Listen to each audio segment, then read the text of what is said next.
Bonjour à tous et bienvenue dans cette nouvelle critique cinéma. Alors aujourd'hui nous allons plonger dans les profondeurs de l'obscurité avec Immaculée, le dernier film de Michael Mohan. Préparez-vous à découvrir pourquoi ce long métrage divin a suscité autant de réactions entre louanges et critiques acerbes.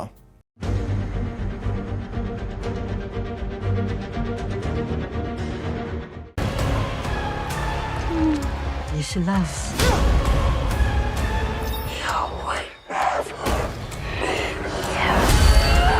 Suffering. Suffering. Suffering. You should love.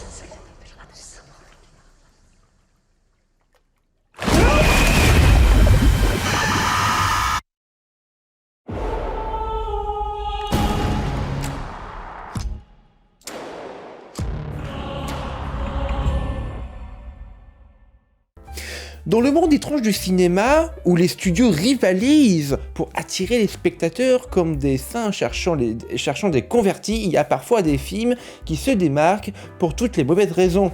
Et c'est exactement ce que nous offre Immaculée, le dernier né de Michael Mohan, un réalisateur qui semble avoir misé son chapelet sur un scénario plus usé que les bancs d'une église de village. Dans cette aventure spirituelle, nous suivons les péripéties de Cecilia, interprétée par Sydney Sweeney, qui semble déterminée à sauver ce film de la damnation éternelle avec son jeu d'actrice aussi éclatant qu'une auréole. Mais même son talent ne peut pas masquer les failles abyssales d'un script qui ressemble à une récitation ennuyeuse du catéchisme. Si vous cherchez des frissons dignes d'un exorcisme, vous serez totalement déçus. Les scènes de Screamer sont aussi terrifiantes qu'un sermon de grand-mère d'un dimanche après-midi. Et ne parlons pas du reste du casting, dont les performances sont aussi convaincantes qu'un argumentaire de vente de calendrier religieux périmé. Cependant, là où Immaculée atteint des sommets de ridicule, c'est avec son fameux numéro de catoporn, où le personnage principal tombe enceinte sans même un clin d'œil à la biologie. Imaginez-vous Cecilia revêtue comme la Vierge Marie elle-même dans une scène aussi surréaliste que la scène sur un tableau de Salvador Dali. Ah, mais si vous avez toujours rêvé de voir la Vierge Marie en chair et en os dans un film, eh bien, c'est votre jour de chance. Ou pas. Mais pour le reste d'entre nous, c'est juste un moment gênant où l'on se demande si le réal a perdu la foi en même temps que le bon sens. Malgré tout, il faut reconnaître que Immaculée n'est pas dépourvu de bonnes intentions. Les effets de gore sont généreux pour ceux qui aiment voir du sang et des viscères répandus comme autant d'eau bénite lors d'un exorcisme. Mais même ces éclats de violence ne peuvent pas sauver un film dont la cohérence, ouais, si on peut appeler ça comme ça, est aussi fragile qu'une hostie trempée dans du vin de messe.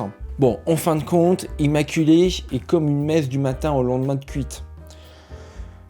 Imaginez le tableau, vous y allez avec de bonnes intentions, et vous en ressortez avec une gueule de bois spirituel. Alors, si vous cherchez un divertissement céleste, peut-être qu'il faut mieux prier pour que ce film ne soit jamais canonisé dans les annales du cinéma. Dans cette critique de Immaculée, nous avons exploré les différentes facettes de ce film divin, des performances remarquables de Sydney Sweeney aux effets gore généreux en passant par un scénario prévisible et des clichés bientôt présents.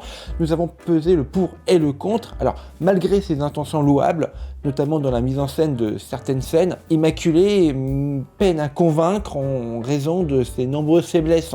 Entre moments gênants et incohérences scénaristiques, ce film soulève plus de questions qu'il n'apporte de réponses. Une expérience cinématographique à prendre avec précaution pour ceux en quête de frissons et de réflexion. Voilà pour notre plongée dans l'univers troublant de Immaculée. N'oubliez pas de partager vos propres opinions dans les commentaires ci-dessous et de vous abonner pour ne pas manquer mes prochaines vidéos. Merci de nous avoir suivis, à la prochaine.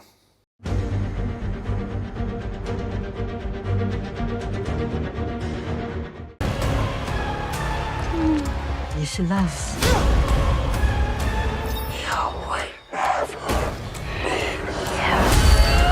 Suffering. Suffering. Suffering. You should love.